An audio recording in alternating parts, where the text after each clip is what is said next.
Let's talk about transformation. Let's talk about changing our world. And the process was very simple. In the beginning, I just wanted to make a difference. If you come up to me as a young person, I'd say, I just want to make a difference. I didn't know how I was going to make a difference. I didn't know when I was going to make a difference. I didn't even sometimes know why I wanted to make a difference, but I just knew I wanted to make my life count. And over the years, I have found that desire to make my life count, add value to people, see lives be changed, absolutely increase. And that's what the teaching's about today. The teaching about today is transforming in our own life and transformation in the life of others. Let me just ask you this question. How many of you, as you look now, 2021 in front of us, how many of you would like to improve your life this year? Let's just do a little poll here. Okay, looks pretty good to me. Let me ask you another question. How many of you would like to see the person that you're sitting beside have their life greatly improved this year? I mean, now let me just say something. You were more eager on question 2. The excitement level on question 2 was a little bit higher pitched than on level 1. Well, we're going to talk about how we do it.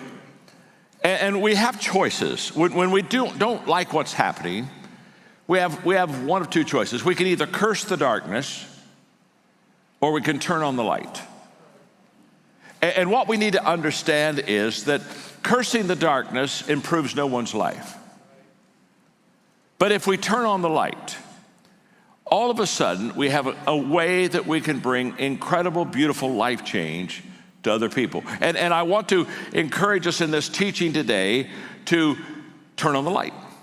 Now, when we begin to understand our responsibility to be catalysts for change, the first thing that we understand is the fact that there are a lot of people who don't want to change. Would you agree with that? How many of you know people who they're just kind of stuck in the mud? I mean, they don't, yeah, okay, yeah.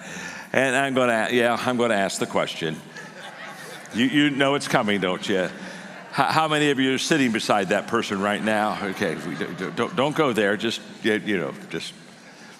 trust me. Don't go there. As I think about change, the reason people don't like it is because it's uncomfortable. It gets them out of their comfort zone. By the way, in COVID-19, as I've shared this year, I've done a lot of virtual teaching. I've done more teaching this year than I've ever done, to more people than I've ever done. And one of the things I shared with them with this year that we've just gone through is that a crisis is a detour. In other words, what a crisis is it takes us out of our rhythm and out of our way of doing things. And all of a sudden, the way that we're familiar with, the way that we understand, the way that we appreciate is taken from us, and we're now going a different way. It's a detour. And in fact, I've been encouraging everybody, enjoy the detour tour. And the reason you want to enjoy it is because you're seeing things that you've never seen before. You're going places you've never been before. You're experiencing things you never experienced before. And this is where the learning and the growing of life becomes. So take the detour. And here's the statement. Everything that you want or need, but you don't have. Stay with me. Everything that you want or you need, but you don't have it, it's outside of your comfort zone. That's why you don't have it. If it was in your comfort zone, you'd already have it. You would say, oh my gosh, I need that, so I'm going to go get it. And you take it and you move on. The only reason that we don't get it is because it's out of our comfort zone. And what's so beautiful is people are out of their comfort zone right now. They're all on the detour tour, whether they want to be or not. And it's an incredible time for transformation. And here's why. Because when people are hurting, that's when they're willing to make their most important changes in life. Okay, this is going to be a little weird to some of you, but I think Christians grieve way too much when adversity comes. I don't really understand it, but I watch us and we put our hopes in the wrong people and the wrong things, and I can promise you right now that adversity is a friend to Christianity. Church history tells us this. And when I watch Christians say, boy, I just, wow, this would be taken from us. We're going to lose this. I look in there and I say, excuse me. I thought that we were pilgrims in this world. I just had a misunderstanding. I didn't know that this is where we were going to live eternally. I just thought this is where we're passing through. But let's talk about being comfortable or not being comfortable. Just do me a favor right now, quickly. Just cross your arms, okay? Everybody just cross your arms, okay? Now, we've done this thousands of times, haven't we? And let me just say something. Every time you cross your arms, you do it the same way. Every time. You know you've done this thousands of times and you have never done it the other way.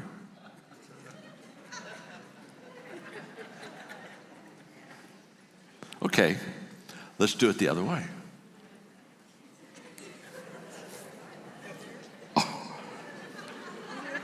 Feels so uncomfortable, doesn't it? I mean, this certainly can't be the right way.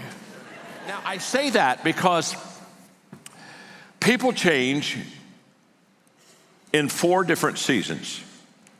This is a whole leadership talk, okay, that I can do for about 2 hours, but because you're so smart, I'm going to do it in 1 minute. Honest to God. If I was with most congregations, this would be a series. But you're just smarter. Okay, here we go. People change when they hurt enough they have to, when they see enough they're inspired to, when they learn enough that they want to, and when they receive enough that they're able to. Those are the 4 times that people change. And I want to talk to you about just one of them, the hurting enough that you have to. We've been surprised at what we've seen, and then we've seen so much and been so much out of our comfort zone that we're just kind of numb to about everything. But what I want you to grapple with today in being a transformational catalyst is the fact that in hurting times, this is a very opportune time for you to really make a difference. One of the negatives that have come out of all of this is the fact that there has been a decline in trust. I call it the trust fall. I put some stats on the screen. In 1964, 77% of Americans trusted in the federal government. 30 years later, only 20% do. And I know we think, well, you got Vietnam, you got Watergate. Of course, you got all kinds of things that we could point to, but I can tell you it's deeper than that. It's deeper than that. I'll come back to that. In 2014, 70% of the people believe that most people can't be trusted. You see, what happens is when we lose our way with values, I'll come back to this. When we lose our way with values, all of a sudden, trust begins to fall. First in institutions, then in people.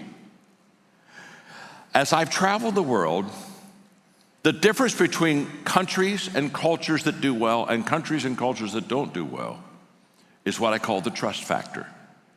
In fact, I want it to be put on your screen so you can visually see it for a moment. Social trust is the confidence that other people will do what they ought to do most of the time. Trust becomes a very vibrant factor that people thrive in when people do what they ought to do. And the word ought catches my attention because where did they get their ought? Where did they get their ought? That they do what they ought to do. They got it from learning and living good values. Trust is the environment where people thrive and do well. Now, this is essential. So we ask ourselves, okay, if we're going to see transformation, if we're going to change our world, let's go a step farther. How do we create an environment of trust? It's essential in families. It's essential in communities. It's essential in business. Trust needs to be the core, the center, the fabric of any culture. I'm going to share with you now this is the most practical part of the lesson right here. I want to share with you 4 ways to create an environment of trust. Are you ready? Let's go. Number 1, we're creating now a trust environment which is conducive for transformation. Number 1, value people. A trust environment begins when people feel valued. When we value people, we have the ability to connect with people. And the flip is also true. When we devalue people, we disconnect from people. When people say, I want to be Christ-like, I say, well, if you want to be like Jesus, then right at the top of your agenda should be valuing everybody. Because Jesus valued everybody. And when you say, John, what do you mean by everybody? See, when I tell people that they need to value people, they're okay with that. Oh, yeah, yeah. It's good. Value people. Got it. But when I point to Jesus, if you want to be Jesus-like, he valued everybody. Don't miss this. He valued everybody. There is no person on this earth that God doesn't value. And the only people that have a difficult time with valuing everybody in Jesus' day were the religious people. It bothered them greatly that Jesus would eat with sinners, that he would hang around with tax collectors, that he would be down in the marker where the hookers were. Bothered them greatly. Why are you spending time with him? Why are you there? And Jesus is saying very simple, you got to understand, I'm a doctor. I came to take care of sick people. I'm a shepherd. I'm looking for a lost sheep. Don't miss this.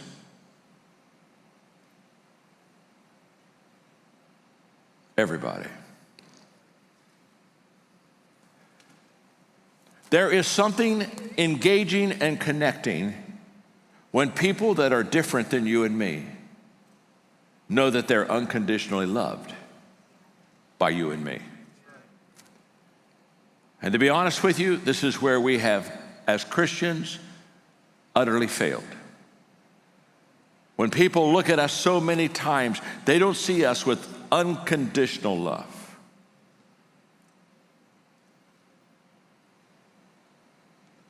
And so what does that do? That creates the disconnect. You see, my perspective of you determines my attitude towards you. How I see you determines my attitude. And on the screen again, just don't miss this. If I see you as weak, I will help you. And if I see you as broken, I'll fix you. But if I see you as valuable, I'll serve you. So we value people. That word connecting goes with that. Number two, if you want to have an environment of trust, add value to people. This is all about influence.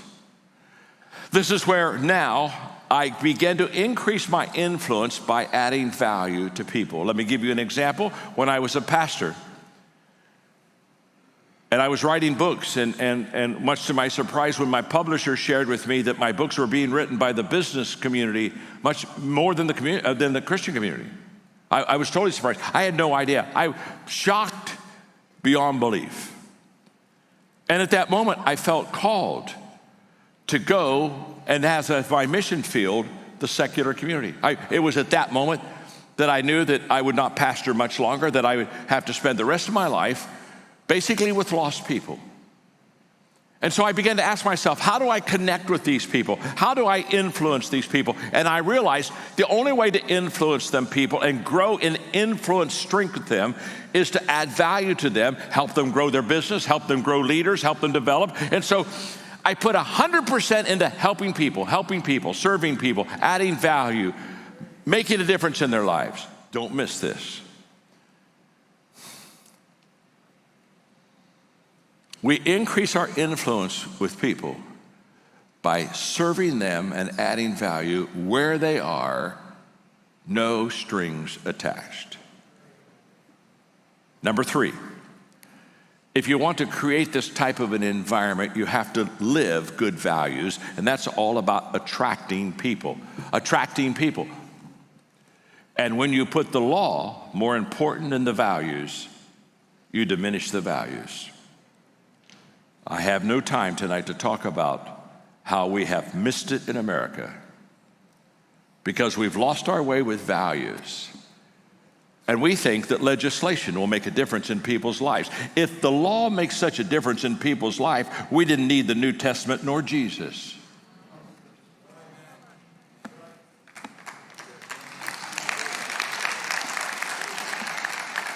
Yeah, I'm waiting. I'm waiting. I'm waiting.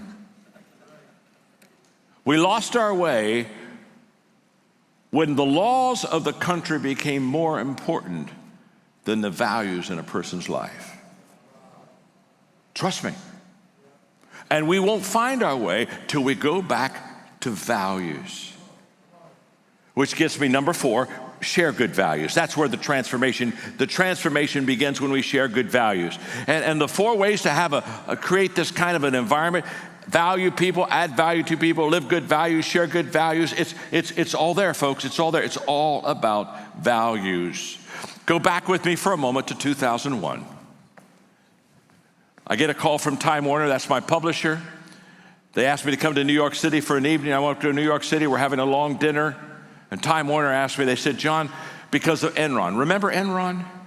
Remember all the corporate scandals? Remember all the deviousness and the deceit of companies in America?